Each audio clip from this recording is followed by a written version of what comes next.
Welcome to Her Story, the history of Southeast Asia told from her perspective. We'll discover historical figures, matriarchal societies, and contemporary female icons, and maybe learn about ourselves along the way. I'm Agus Ramirez. In this episode, we're going to talk about Aceh's Laksamana Keumalahayati, the first female admiral in the world who led the Inong Balee, an all-women army of widows.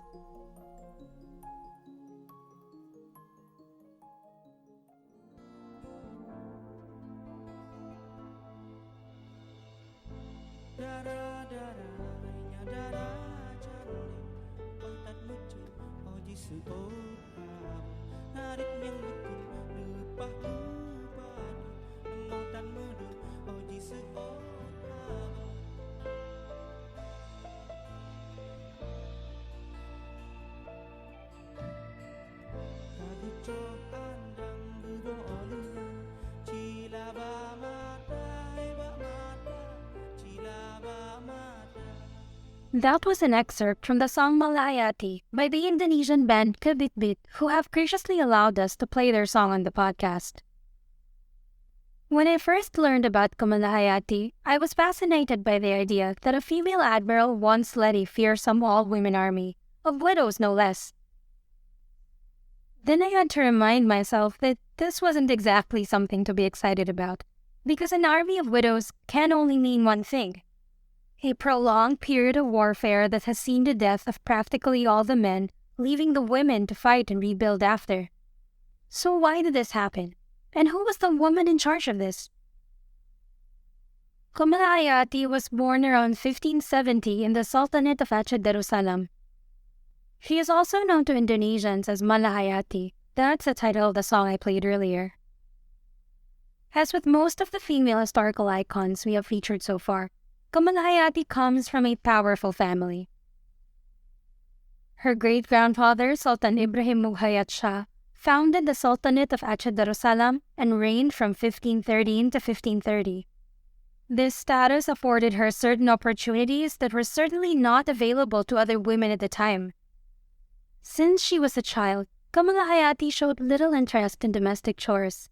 She developed her love of the sea and naval knowledge from her father, Mahmud Shah, who was a respected admiral. Her father and grandfather were both respected military officers and well known in her time. Keumalahayati's mother wanted her to get married at the age of 15, but she refused. Imagine what kind of upbringing she had to have to be able to say this to her mother.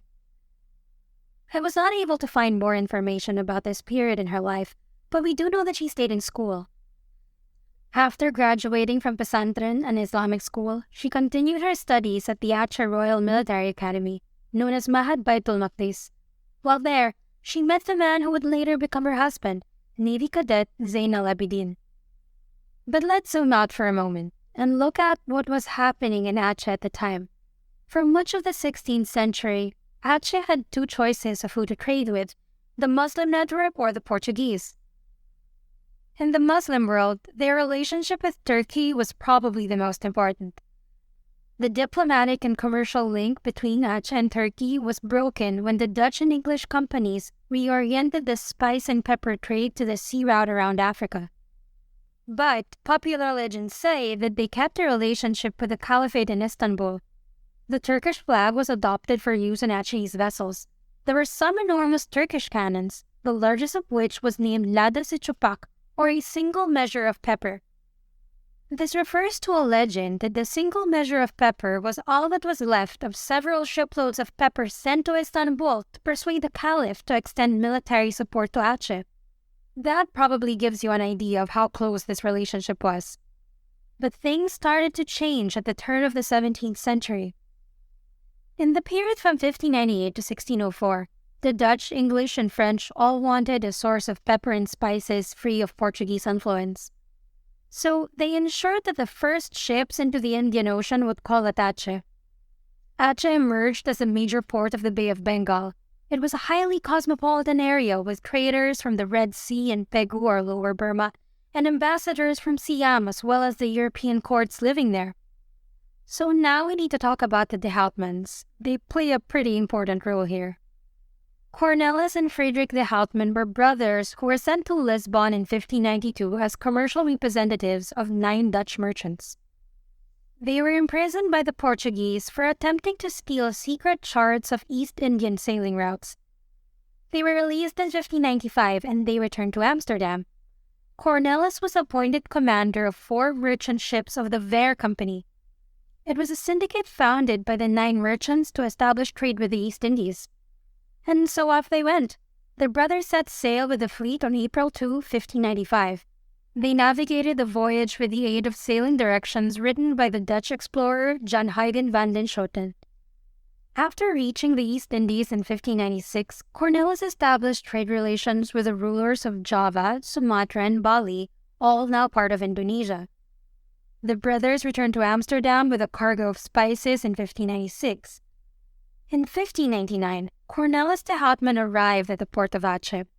The Sultan had initially welcomed them with open arms, hoping to establish a good relationship with the Dutch. And then de Houtman apparently did something to insult him. I have not been able to find a source on what kind of insult this was. Did he try to steal a map again? Did he try to shortchange the Sultan in a shipment? Who knows? But de Houtman, who had already clashed with the Banten Sultanate in northwest Java before his arrival in Aceh, decided to attack. He probably thought he had the upper hand. Now, back to Keumalahayati. When we last saw her, she had just met the love of her life in school. His name was Zainal Abidin, and she was building a career in the military. They got married and lived happily ever. Just kidding. That doesn't usually happen in our stories. Not long after the couple's marriage, Zainal was killed during a sea battle against the Portuguese. Keumalahayati was widowed during the conflict, and so were hundreds of other women. We can only speculate how a strong female figure like Keumalahayati dealt with the loss. Did she grieve like everyone else, or did she drown herself in work, so to speak? Either way, the Sultan of Aceh, Alaeddin Riayat Shah al-Mukamil, and sorry if I mispronounced some of these names, strengthened his military by building a powerful navy. Keumalahayati proved herself a legendary commander during several battles with the Portuguese and the Dutch. To further combat the European colonizers, Keumalahayati made a request to the Sultan to form her own army. He said okay. At first, she recruited about 1,000 women whose husbands died in the battle against the Portuguese on Haru Sea. They all lived and trained in Fort Inong Balee along Keumalahayati Bay, overlooking the Indian Ocean, which also served as a military logistics center.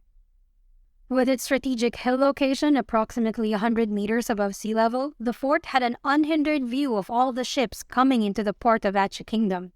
The Inong Balee army could therefore easily attack Portuguese and Dutch warships. Keumalahayati definitely knew a thing or two about military strategy. Later, the widow's army was expanded by Keumalahayati into about 2,000 soldiers, including young girls who wished to fight for Aceh. So we return to the year 1599, where Cornelis de Houtman attacks the Sultan of Aceh. If you look at the encyclopedia entry on the brothers, quote, they returned to Sumatra where Cornelis was killed in a battle against the forces of the Sultan of Aceh. Unquote. A little anticlimactic, right? If you had no idea who Keumalahayati and the Inong Balee were, you would have absolutely no idea how important this one sentence is to the history of Aceh. So here's what that entry would look like, or sound like, if it were a little longer. Malahayati led her Inong Balee army in response to the Dutch challenge, and after several violent battles, killed Cornelis de Houtman on September 11, 1599. This success in battle earned Keumalahayati the title of Laksamana, Admiral, the first woman in Nusantara to have this title.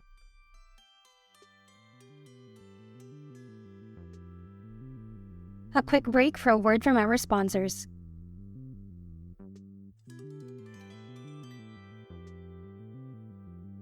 We at Synchronicity Events PH know how much each event means to our clients. Whether you're turning 18 or 60, or planning on walking down the aisle, we'll help you make everything flow smoothly so you can be worry-free on your special day. Drop us a line on Facebook at Sync Events PH. That's SYNC Events PH.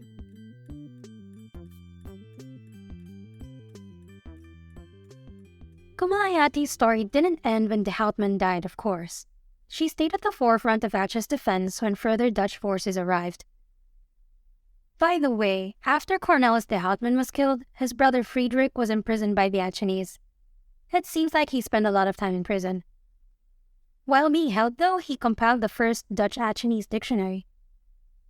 So what was Keumalahayati up to? Here's a story. In 1600, a flotilla led by Paulus van Serden sank an Achenese ship, stealing its stores of pepper.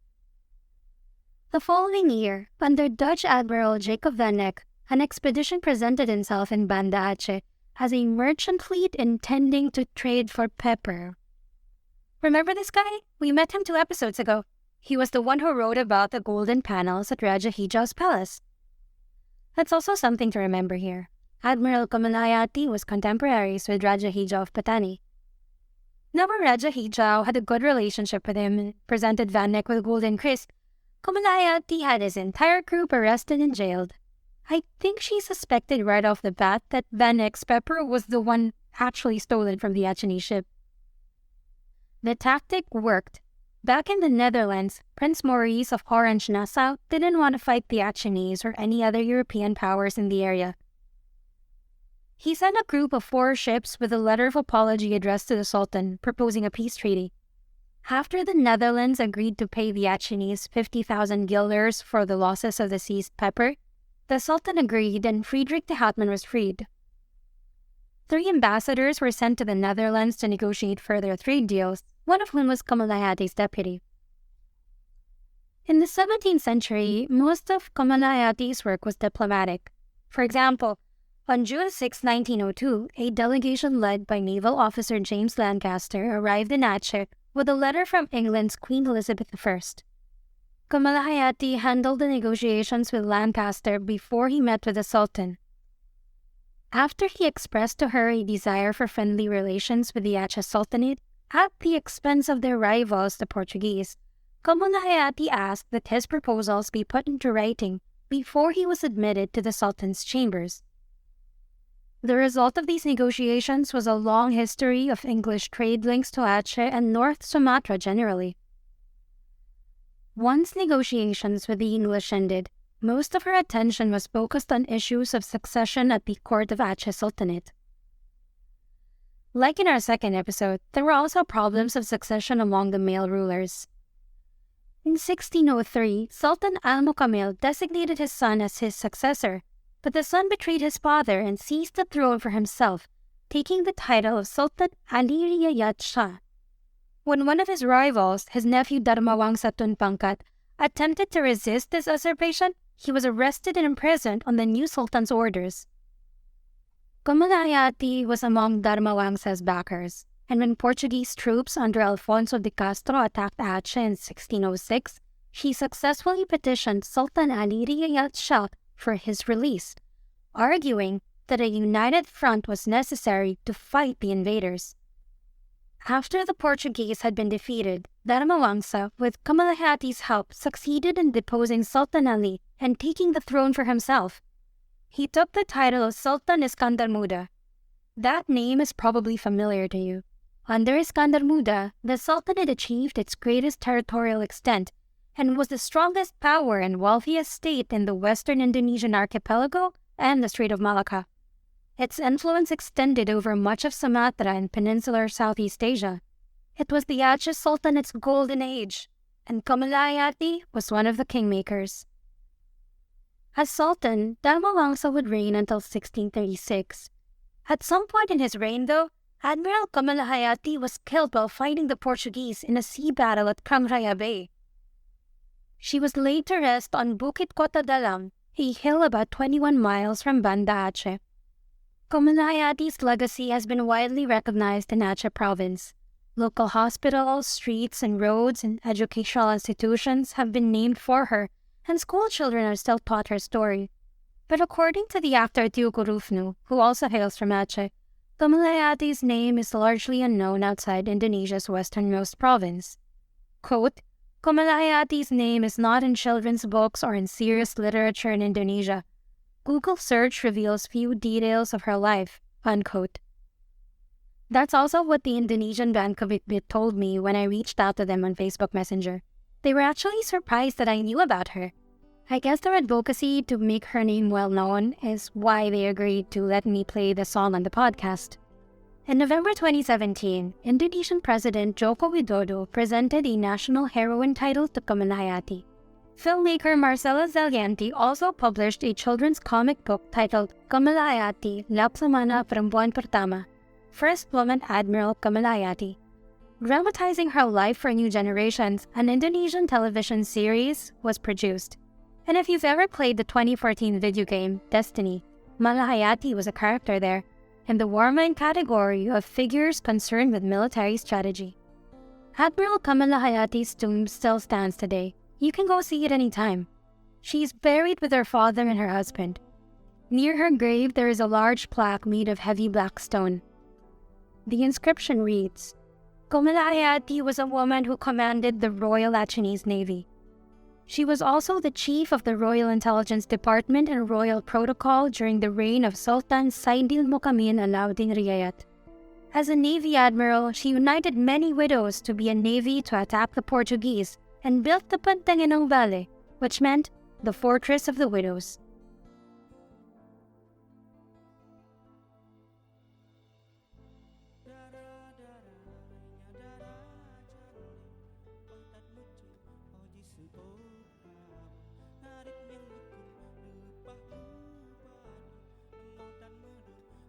Producing a podcast like this takes a lot of time and research. If you like what we do and want to support the next episodes, head on over to our Patreon.